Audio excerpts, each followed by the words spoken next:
السلام علیکم ورحمۃ اللہ وبرکاتہ۔ وعلیکم السلام ورحمۃ اللہ وبرکاتہ۔ ان الحمد للہ نحمده ونستعینه ونستغفره ونعوذ باللہ من شرور انفسنا ومن سیئات اعمالنا، من يهده الله فلا مضل له ومن يضلله فلا هادي له،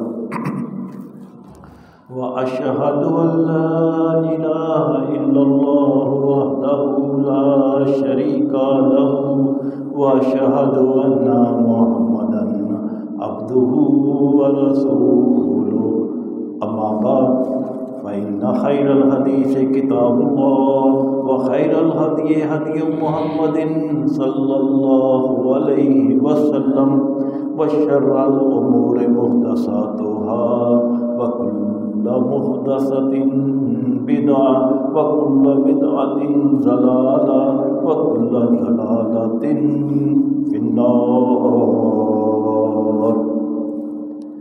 يا أيها الذين آمنوا اتقوا الله حق تقاته ولا تموتن إلا وأنتم مسلمون۔ يا أيها الناس اتقوا ربكم الذي خلقكم من نفس واحدة وخلق منها زوجها وبث منهما رجالا كثيرا ونساء، واتقوا الله الذي تساءلون به والأرحام، إن الله كان عليكم رقيبا۔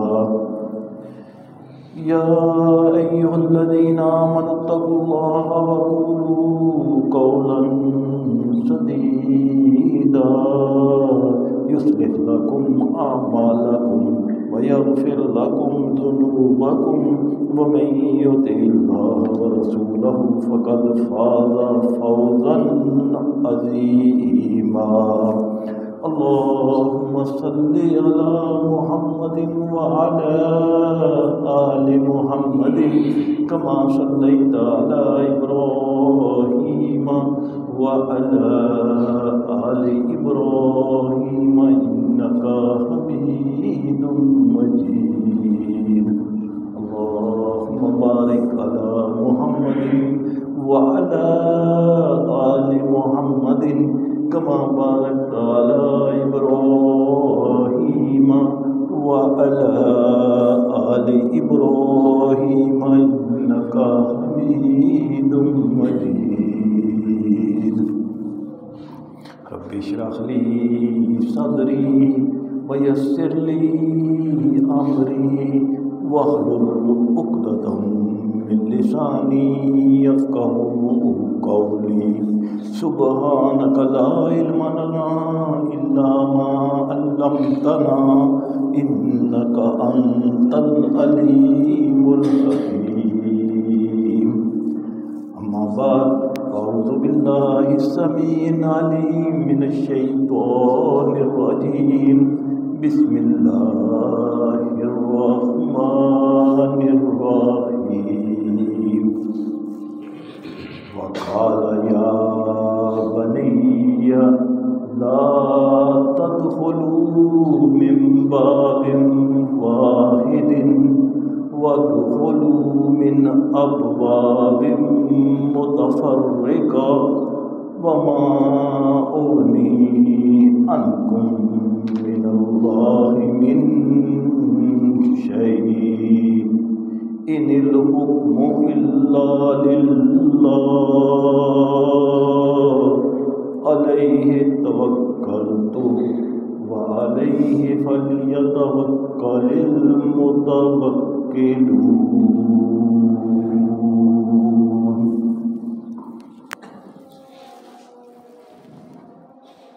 آج کے اس خطبہ جمعہ میں انشاءاللہ نظر بد اور تعویذات کی شرعی حیثیت کے کنٹیکسٹ میں بیان ہوگا کہ یہ نظر بد کیا چیز ہے، اس کے اثرات کیا ہیں اور اس کی شرعی حیثیت کیا ہے، اور اس سے بچنے کا علاج اللہ کے رسول صلی اللہ علیہ وسلم نے کیا فرمایا ہے۔ اللہ سے دعا ہے کہ مجھے حق بات ہی بیان کرنے اور پھر ہم سب کو اس حق بات پر ہی کما حق عمل کرنے کی توفیق عطا فرمائے، آمین۔ محترم سامعین و سامعات، نظر بد کو ایکسپلین کرنے کے لیے کہ یہ نظر بد کیا چیز ہے، اللہ سبحانہ تعالیٰ نے سورۃ یوسف کی آیت نمبر 67 اور 68 یعنی 67 اور 68 میں اپنے نبی سیدنا یعقوب علیہ السلام کی اس بات کو کوٹ کیا ہے جو وہ اپنے 11 بیٹوں کو نصیحت کر رہے تھے جب وہ غلہ لینے کے لیے مصر کی طرف روانہ ہوئے۔ یاد رہے کہ سیدنا یعقوب علیہ السلام کے 12 بیٹے تھے، 11 سامنے حاضر تھے جن کو وہ نصیحت کر رہے تھے، اور 12ویں سیدنا یوسف علیہ السلام تھے، کل 12 بیٹے تھے۔ تو انہوں نے اپنے 11 بیٹوں کو مخاطب کر کے فرمایا کہ اے میرے بیٹو، تم مصر غلہ لینے کے لیے جا رہے ہو تو کوشش کرنا کہ ایک دروازے سے اندر داخل نہ ہونا۔ مصر شہر کے فصیل تھی اور اس میں دروازے تھے، جس طرح آپ اس کی اگزامپل لے لیں لاہور، آج سے 100 سال پہلے لاہور جو تھا یہ 12 دروازوں کے اندر تھا، اور ان دروازوں کے نشان اب بھی موجود ہیں۔ باٹی دروازہ ابھی بھی موجود ہے، شالمی بھی موجود ہے، یکی بھی موجود ہے، کشمیری بھی موجود ہے۔ ایک آدھا مطلب ختم ہو گیا، لیکن تقریباً 7-8 دروازے اس وقت بھی ایز اے نشانی کے طور پہ موجود تھے، اور یہ دروازے رات کو بند ہو جاتے تھے، صبح کھلتے تھے۔ اسی طرح مصر میں بھی مصر شہر کے ارد گرد فصیل تھی اور اس میں دروازے تھے۔ تو سیدنا یعقوب علیہ السلام نے اپنے بیٹوں کو یہ نصیحت کی کہ تم 11 گبرو جوان ہو، طاقتور ہو، خوبصورت ہو، بالکل تندرست اور توانا ہو، تو ایک دروازے سے یہ ایسے 11 کے 11 نہیں گزرنا، کہیں کوئی نظر بد نہ لگ جائے کہ پتہ نہیں کس شخص کے یہ 11 جوان شیجڈے تندرست پتہ نہیں کس کے ہیں، تو نظر لگ جائے گی۔ تو کیا کرنا، 2 ایک دروازے سے، 2 ایک دروازے سے، 3 کسی دروازے سے، 2 کسی دروازے، مختلف شہر کے جو دروازے ہیں نا اندر داخل ہونے کے، اس طرح 2-2 3-3 کر کے گزرنا، کٹھا جٹھا بن کے اندر داخل نہ ہونا تاکہ نظر نہ لگ جائے۔ یعنی سیدنا یعقوب علیہ السلام کو نبی ہونے کے باوجود یہ اندیشہ تھا کہ کہیں میرے بیٹوں کو نظر بد نہ لگ جائے، اس لیے نصیحت کی، یا بنیا، اے میرے بیٹو، لا تدخلوا من باب واحد، ایک دروازے سے 11 کے 11 نے نہیں گزرنا، بلکہ وادخلوا من ابواب متفرقہ، مختلف دروازوں سے 2-2 4-4 کر کے گزرنا تاکہ تمہیں نظر بد نہ لگے۔ اور ساتھ ہی ساتھ عقیدہ کی بھی اصلاح کر دی۔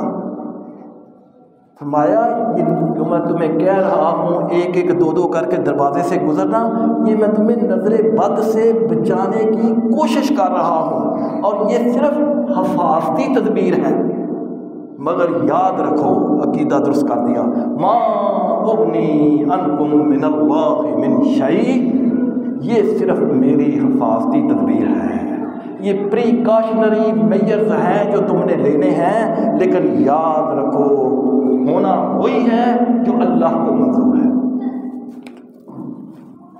ہونا وہی ہے جو اللہ کو منظور ہے۔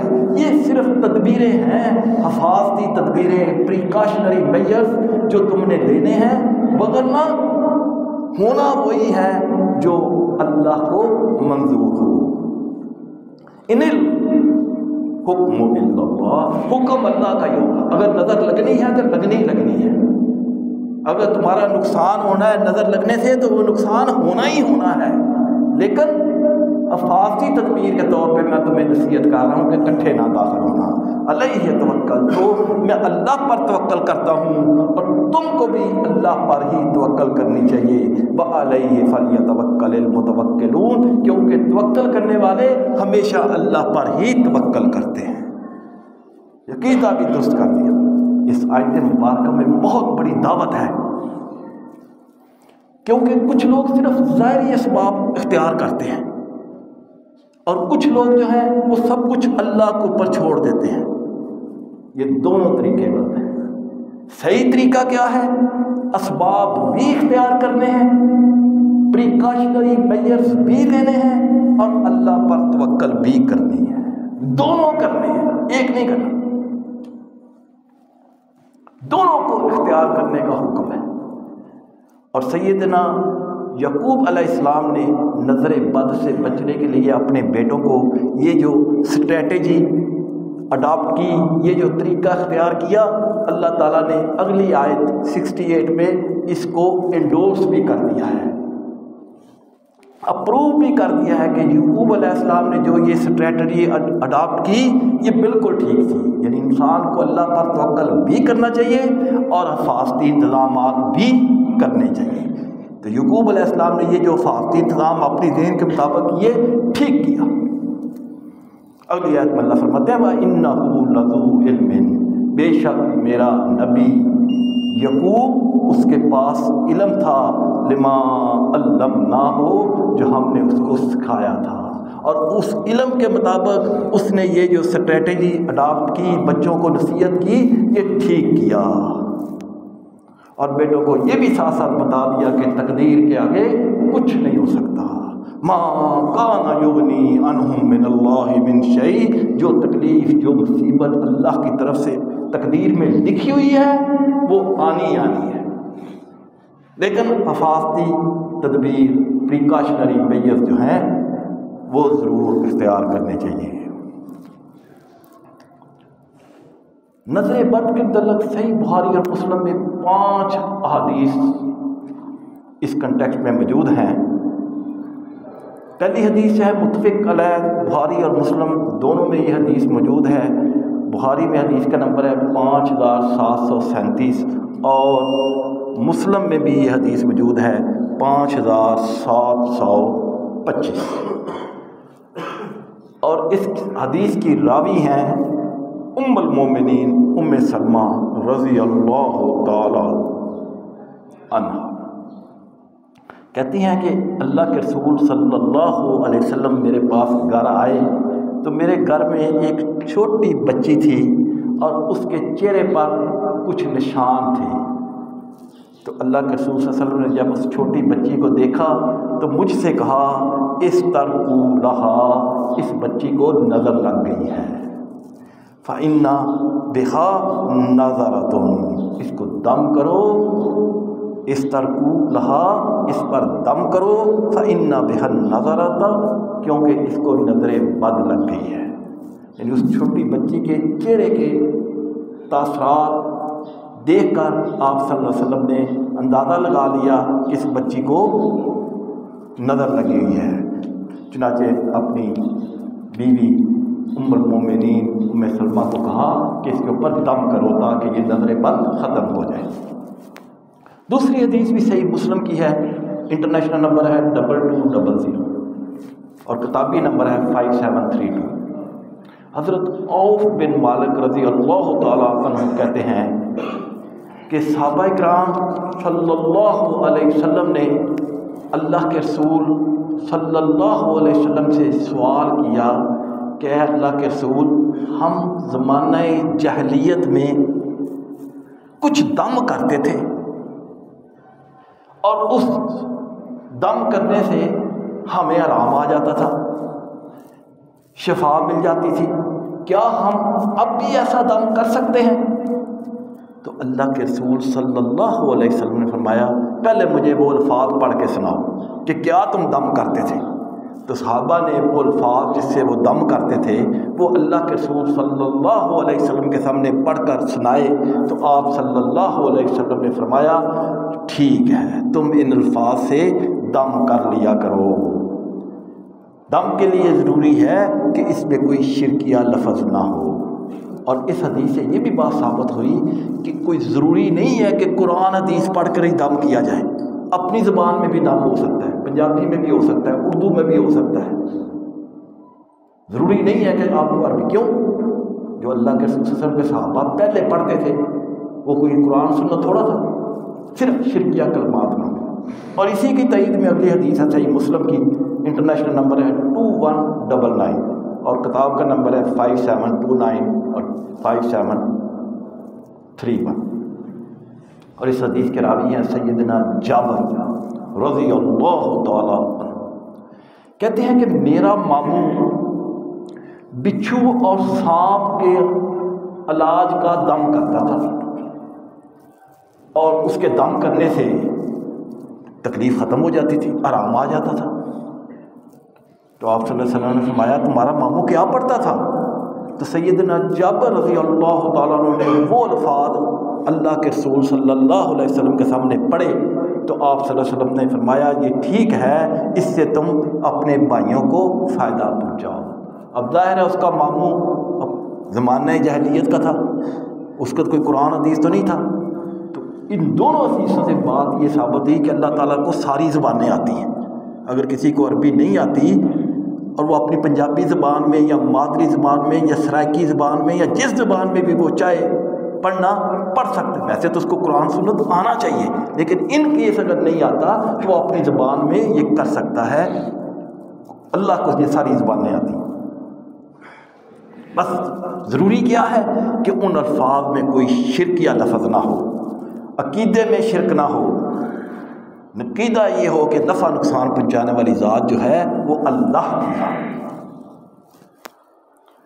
چوتھی حدیث بخاری اور مسلم کی متفق علیہ حدیث ہے. بخاری میں حدیث کا نمبر ہے 5737 اور مسلم میں ہے 5731 اور انٹرنیشنل نمبر ہے 2201.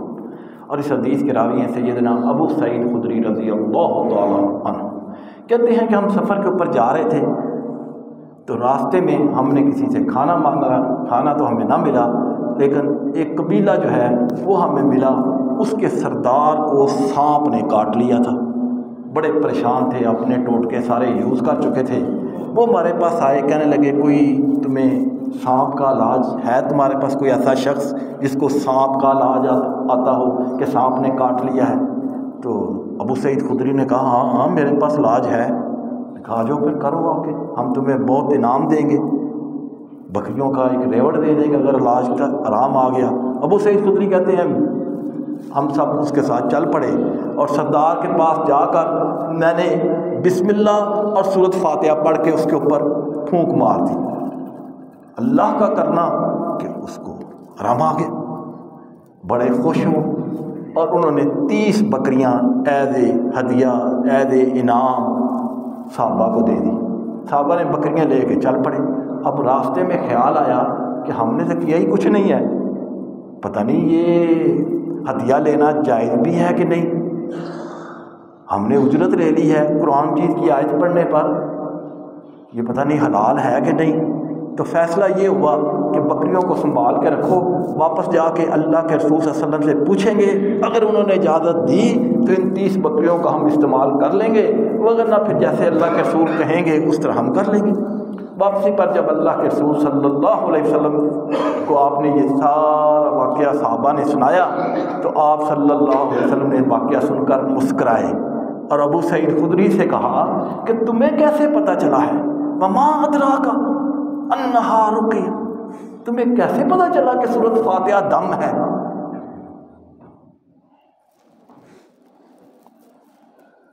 اور پھر آپ صلی اللہ علیہ وسلم نے فرمایا وہ 30 بکریاں جو ہیں وہ تم رکھ لو, بلکہ ان میں سے کچھ میرے لیے بھی رکھ لو. تو اس حدیث سے جو بخاری اور مسلم کی متفق حدیث ہے, اس سے 2 باتیں ثابت ہوئیں. ایک یہ کہ سورۃ فاتحہ دم ہے, اور دوسری اس سے یہ بات ثابت ہوئی کہ ہدیہ لینا بھی، اجرت لینی بھی جائز ہے۔ پانچویں حدیث ہے صحیح مسلم کی، اور حدیث کا نمبر ہے 5702 اور انٹرنیشنل نمبر ہے 2188۔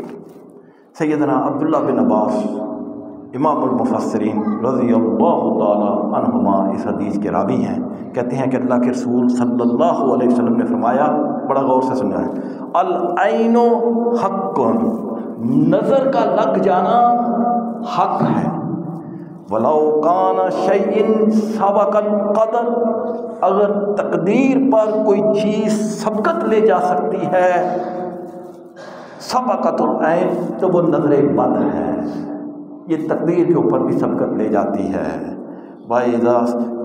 وَإِذَا تُغْسِلْتُمْ، جب تم کو غسل کرنے کا کہا جائے، فَاغْسِلُوا، تو غسل کر دیا کرو۔ یہ پورے واقعہ جو ہے یہاں پہ بخاری میں یہ حدیث ہے، مسلم میں بھی، اور پورا واقعہ جو ہے وہ ابن ماجہ حدیث نمبر 3509 میں ہے کہ یہ واقعہ ہوا کیا غسل کا واقعہ ہے۔ ایک صحابی تھے سہیل بن حنیف، بڑے خوبصورت، چوڑے، گورے، چٹے، اور ایک صحابی تھے عامر بن ربیع۔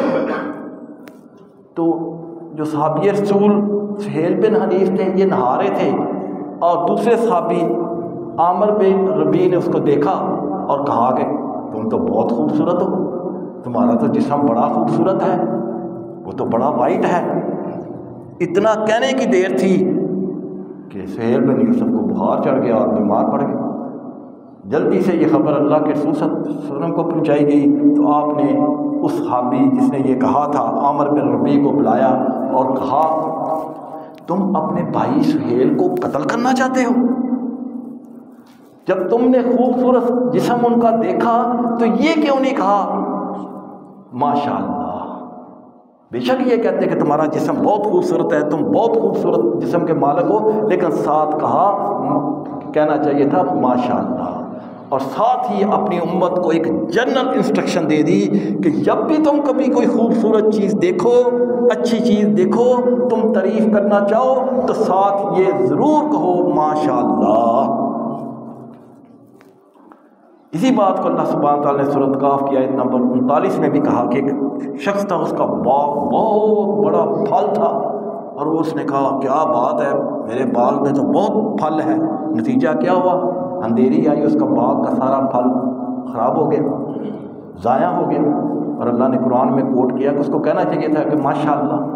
اور ساتھ ہی جنرل انسٹرکشن ہے، بعض کا انسان اپنے بیوی بچوں کو دیکھتا ہے، نواسے نواسیوں کو دیکھتا ہے، خوبصورت لگتے ہیں چھوٹے چھوٹے بچے، تو آدمی کہتا ہے کہ بڑا خوش ہوتا ہے، تو ماں باپ کی نظر لگ جاتی ہے، یعنی ماں کی نظر بیٹے کو یا بیٹی اپنی کو لگ جاتی ہے، چھوٹی کو باپ کی نظر لگ جاتی ہے، مامے کی نظر لگ سکتی ہے، تو ضروری نہیں کہ کوئی نظر لگائے، اپنی نظر بھی لگ جاتی ہے۔ اس لیے اللہ کے رسول صلی اللہ علیہ وسلم نے فرمایا جب تم اپنی اولاد کو بھی دیکھو تو فوراً کہو ماشاءاللہ، لا حول ولا قوت الا باللہ، پھر نظر نہیں لگے گی۔ تو حدیث کے الفاظ تھے کہ جب تمہیں غسل کا کہا جائے تو غسل کر دو۔ کیا مطلب کہ جب صحابی سہیل بن حنیف کو نظر لگ گئی، بیمار ہو گئے، تو آپ نے عامر بن ربیع دوسرے صحابی جس کی نظر لگی جس کو کہا تھا کہ تم نہاؤ، اور وہ نہانے والا پانی جو ہے وہ سہیل کو دو، پھر وہ اس پانی سے غسل کرے، تو انہوں نے ایسے ہی کیا، تو ان کی وہ نظر بد جو تھی وہ ختم ہو گئی۔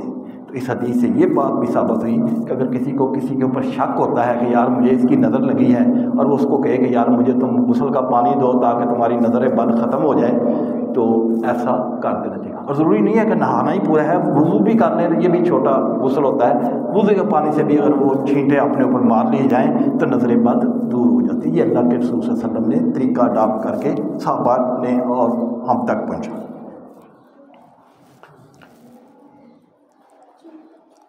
اور اس کے علاوہ آپ صلی اللہ علیہ وسلم نے نظر بد سے بچنے کا علاج بھی بتا دیا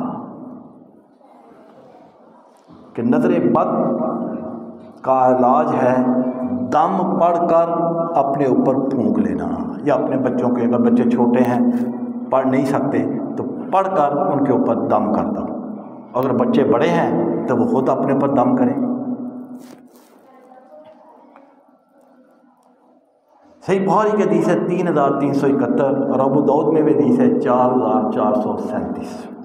آپ صلی اللہ علیہ وسلم نے فرمایا کہ تمہارے باپ ابراہیم علیہ السلام اپنے دونوں بیٹوں سیدنا اسماعیل علیہ السلام اور سیدنا اسحاق علیہ السلام پر ان الفاظ کے ساتھ دم کرتے تھے، لہذا اسی کو ہی فالو کرتے ہوئے میں بھی اپنے دونوں بیٹوں حسن علیہ السلام اور حسین علیہ السلام ان دونوں پر اسی طرح دم کرتا ہوں، وہی الفاظ پڑھ کر دم کرتا ہوں جو میرے باپ ابراہیم علیہ السلام نے پڑھے تھے۔ اور وہ الفاظ کیا ہیں، وہ کلمات کیا ہیں؟ اعوذ بکلمات التامات، میں پناہ مانگتا ہوں اللہ کے کلمات تامہ کے ساتھ، من کل شیطان، ہر قسم کے شیطان سے، وہامۃ، اور ہر قسم کے زہریلے جانور سے، ومن کل عین، اور ہر قسم کی نظر بد سے، لامہ، جو شر والی ہو۔ تو یہ الفاظ یاد کر لینے چاہیے اور صبح شام ایک دفعہ پڑھنے چاہیے، اور یہ پڑھ کر بچوں کے اوپر خاص طور پر دم کر دینا چاہیے، انشاءاللہ نظر بد نہیں لگے گی، کیونکہ اللہ کے رسول صلی اللہ علیہ وسلم نے فرمایا کہ اس سے نظر بد نہیں لگتی۔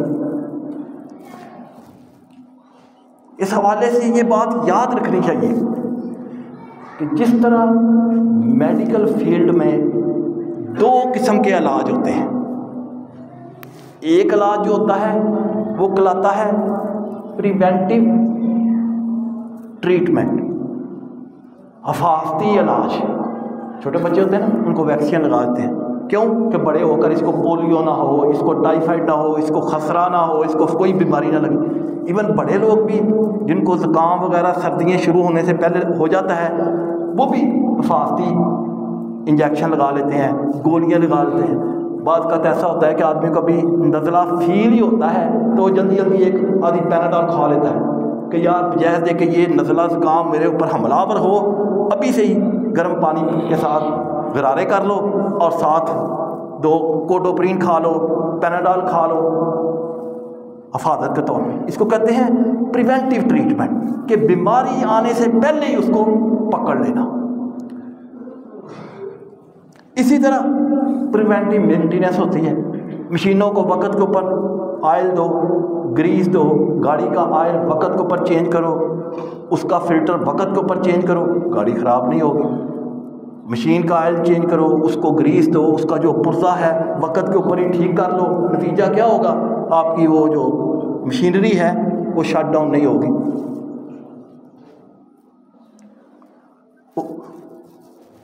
کیونکہ آپ نے وقت سے پہلے ہی اس کا علاج کر لیا۔ لیکن اگر بگڑ گیا معاملہ تو پھر دوسرا علاج کیوریٹو علاج ہے، پھر علاج کرانے گے، ڈاکٹر کے پاس جانے، زکام بڑھ گیا، بخار چڑھ گیا تو پھر ڈاکٹر کے پاس جانے گے۔ لیکن ڈاکٹر کے پاس جانے سے بچنے کا طریقہ کیا ہے کہ آپ پریونٹیو جو ٹریٹمنٹ ہے وہ وقت سے پہلے۔ بالکل اسی طرح روحانی علاج کے لیے اللہ کے رسول صلی اللہ علیہ وسلم نے یہ اذکار دیے ہیں کہ ان کے اذکار کو پڑھ لو، اللہ کی حفاظت میں آ جاؤ گے۔ یہ پریونٹیو ٹریٹمنٹ ہے کہ اذکار کو دنوں رات صبح شام پڑھ لو، آپ اللہ تعالیٰ کی حفاظت میں آ جاؤ گے ان اذکار کی وجہ سے۔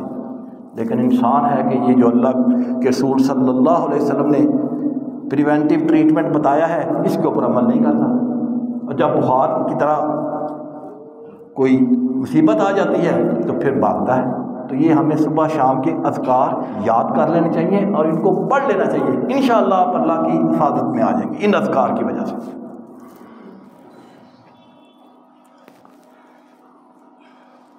اور اگر ان اذکار کو اس پریونٹیو ٹریٹمنٹ کو کوئی اختیار کرتا ہے جو سنت ہے اور اس کا حکم دیا گیا ہے، اور ان کو عربی زبان میں تعویذ کہتے ہیں۔ آپ تعویذ کا نام سن کے حیران ہوں گے، یہ عربی ڈکشنری القاموس کے مطابق تعویذ جو ہے یہ عربی زبان کا لفظ ہے، اور یہ تعویذ لفظ نکلا ہے اعوذ سے، تعوذ سے، جس کے معنی ہے پناہ دینا۔ تعویذ گلے میں کیوں ڈالتے ہیں کہ یار مجھے نظر نہ لگے، میرے اوپر جنات کا سایہ نہ ہو، مجھے کوئی نظر بد نہ لگے، مجھے کوئی تکلیف نہ پہنچے، اسی لیے تعویذ گلے میں ڈالتے ہیں نا۔ تو یہ تعویذ عربی زبان کا لفظ ہے، اور اس کے جمع جو ہے وہ تعویذات ہے، اور اسی سے لفظ معوذ اور معوذتین پناہ دینے والی صورتیں ہیں۔ صحیح بخاری میں حدیث ہے 5017، اور سنن ابو داؤد میں بھی یہ حدیث ہے 5082، اور ابن ماجہ میں بھی حدیث ہے 3529، اور اس کی راوی ہیں ام المومنین عائشہ صدیقہ رضی اللہ تعالی عنہ۔ کہتی ہیں کہ اللہ کے رسول صلی اللہ علیہ وسلم یہ 3 تعویذ، 3 معوذات، 3 پناہ دینے والی صورتیں ہر روز بستر پر سونے سے پہلے پڑھتے۔ کیا؟ قل هو اللہ احد، قل اعوذ برب الفلق، اور قل اعوذ برب الناس۔ یہ تینوں معوذات، یہ تینوں تعویذ پڑھتے، پھر اپنے ہاتھوں کے اوپر پھونک مارتے، اور ہاتھ جہاں تک جا سکتا اپنے جسم کے اوپر پھیر لیتے۔ قربان جائے حدیث کے آگے الفاظ ہیں، اما عائشہ کہتی ہیں کہ ایک وقت وہ آ گیا کہ اللہ کے رسول صلی اللہ علیہ وسلم سخت بیمار ہو گئے اور اس دنیا سے رخصت ہونے والے تھے۔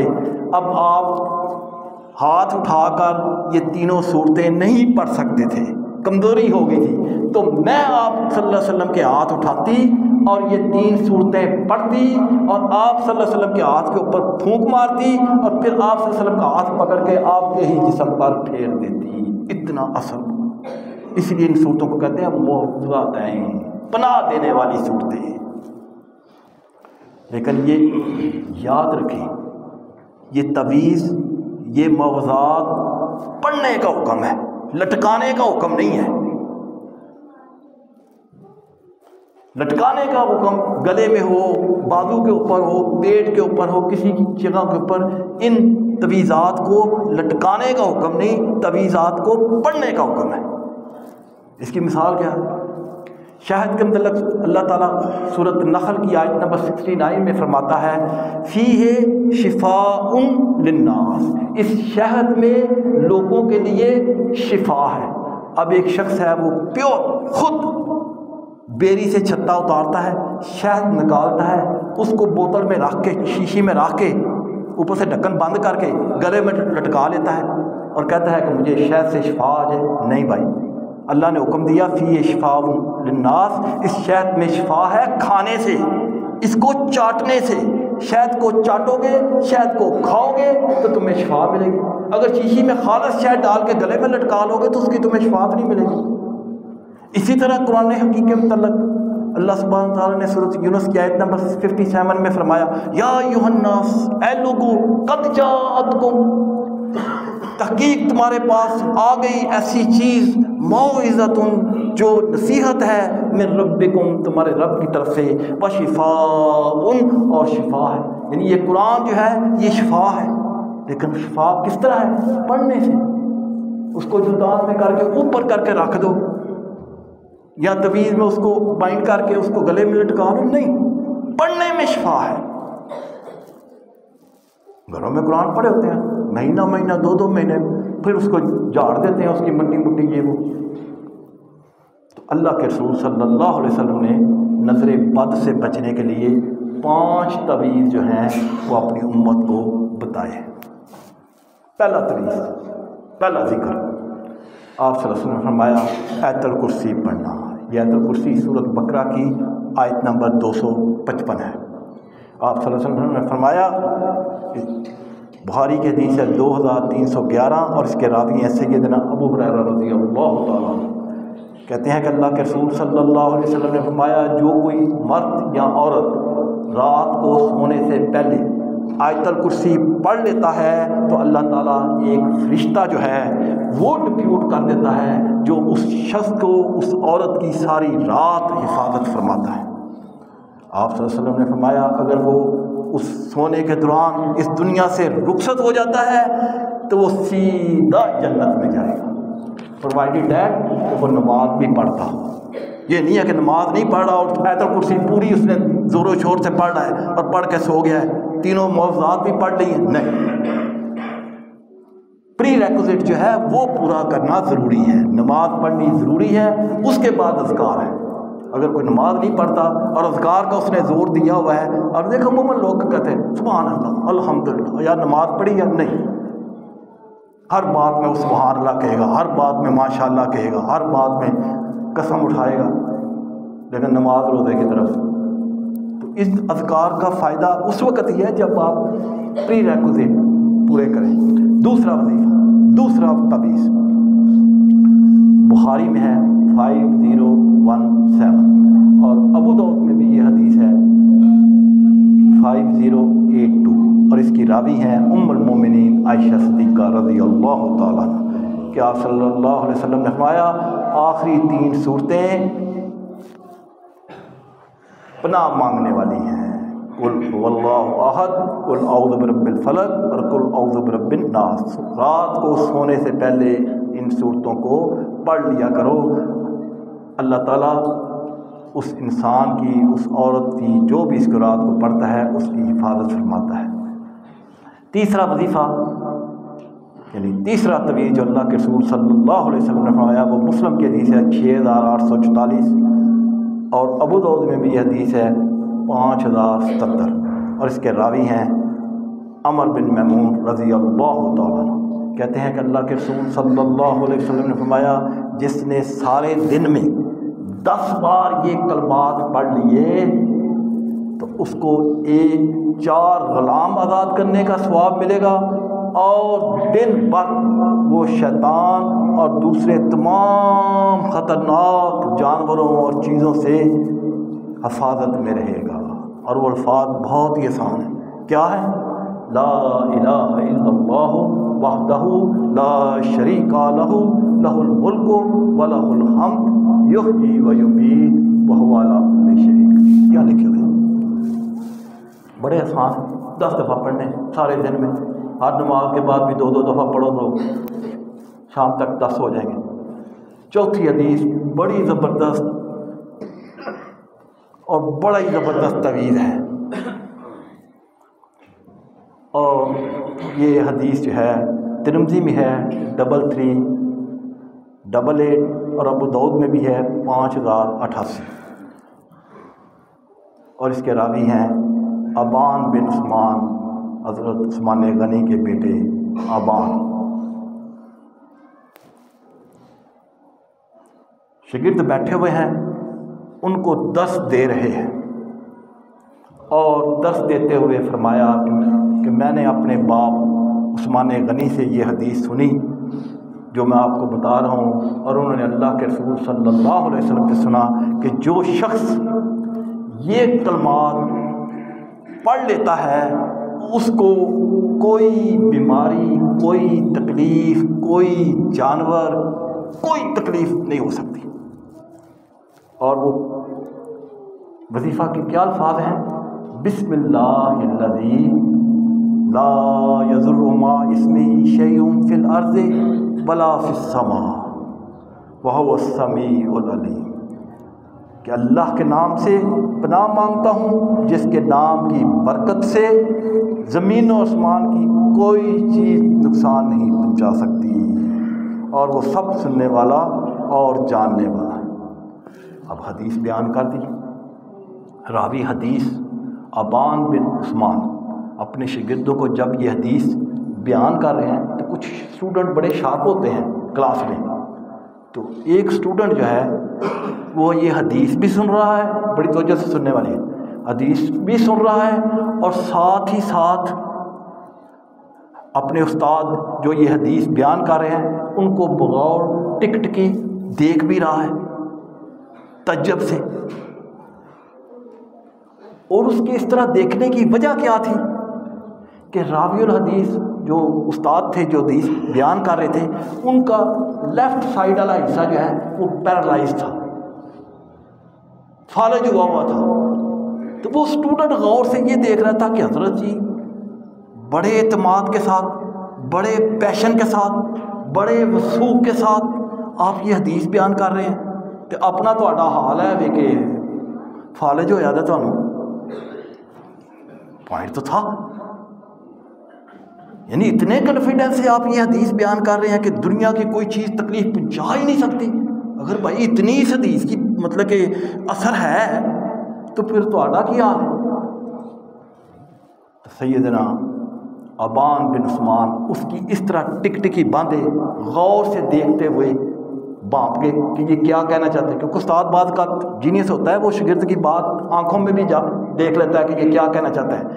تو انہوں نے اس کی جو اس طرح ٹک ٹکی باندھ کر غور سے جو دیکھ رہا تھا، بات اس نے کوئی نہیں کی، بس غور سے دیکھ رہا ہے، تو دیکھ رہے تھے تو اس شخص سے کہا مالک تنظر الیہ، تو اتنے غور سے مجھے کیوں دیکھ رہا ہے؟ اتنی حیرانی اور تعجب سے مجھے کیوں دیکھ رہا ہے؟ مجھے پتہ ہے کہ تم کیوں دیکھ رہے ہو، مجھے پتہ ہے کہ تم اتنی حیرانی سے اور تعجب سے کیوں دیکھ رہے ہو، لہذا تم تعجب اور حیرانی نہ کر، جو میں حدیث تمہیں سنا رہا ہوں یہ میرے باپ عثمان غنی نے مجھے سنائی ہے، اور انہوں نے اللہ کے رسول صلی اللہ علیہ وسلم سے یہ حدیث سنی ہے۔ فواللہ، اللہ کی قسم، جس دن یہ فالج کا میرے اوپر حملہ ہوا اس دن میں یہ ذکر کرنا بھول گیا۔ میں یہ حدیث پر جانتا تھا لیکن یہ دعا پڑھنا، یہ ذکر کرنا بھول گیا، اور اس بھولنے کی وجہ سے یہ میرے اوپر آ گیا۔ اگر میں یہ پڑھ لیتا اس دن بھی، میں ہمیشہ پڑھتا آ رہا تھا، لیکن اس دن پرٹیکولرلی پڑھنا بھول گیا، اور پڑھنا بھول گیا تو یہ اٹیک مجھ کے اوپر ہو گیا، اور پڑھنا بھی اس لیے بھول گیا کہ اللہ نے مجھے بلا دیا، لیمضی اللہ علی قدرہ، تاکہ اللہ کی تقدیر پوری ہو جائے۔ اللہ نے میری تقدیر میں یہ فالج کا حملہ لکھنا تھا، اللہ نے مجھے بلا دیا، میں نے ذکر کیا ہی نہ اور میرے اوپر ہو گیا، وگرنہ حدیث جو ہے 100% ہے۔ اللہ ذرا امیجن کریں سیدنا ابان بن عثمان رحمہ اللہ کے یقین اور اعتماد کا جو ان کو حدیث کے اوپر تھا۔ آخری پانچواں تعبیر، پانچواں وظیفہ صحیح مسلم میں 6880، اس کے راوی ہیں سیدنا ابو ہریرہ رضی اللہ تعالیٰ عنہ، کہتے ہیں کہ ایک شخص اللہ کے رسول صلی اللہ علیہ وسلم کے پاس آیا اور کہنے لگا یا رسول اللہ صلی اللہ علیہ وسلم، اے اللہ کے رسول صلی اللہ علیہ وسلم، ما لقیت، مجھے سخت تکلیف پہنچی ہے، من اقرب، ایک بچھو کے، لدغتنی بارہا، جس نے مجھے کل ڈس لیا ہے رات کو۔ قال رسول اللہ صلی اللہ علیہ وسلم، تو اللہ کے رسول صلی اللہ علیہ وسلم نے فرمایا اگر تم رات کو یہ کلمات پڑھ لیتے لم تضرک، یہ بچھو تمہیں ڈنگ مار کر نقصان نہ پہنچاتا۔ اور وہ کلمات کیا تھے جو آپ نے اپنے صحابی کو سکھائے؟ اعوذ بکلمات التامۃ من شر ما خلق، میں اللہ کے کلمات جو کامل ترین ہیں ان کی پناہ میں آتا ہوں ہر اس چیز کے شر سے جسے اللہ نے پیدا فرمایا۔ وما علینا الا البلاغ۔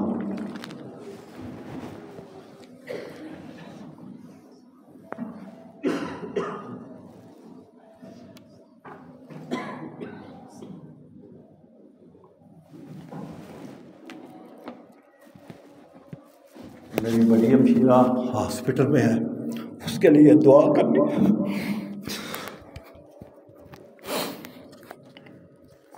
کے لیے دعا کرنا۔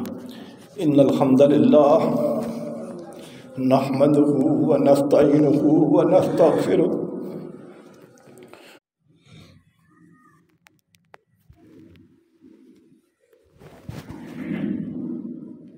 السلام علیکم ورحمۃ اللہ وبرکاتہ۔ وعلیکم السلام ورحمۃ اللہ وبرکاتہ۔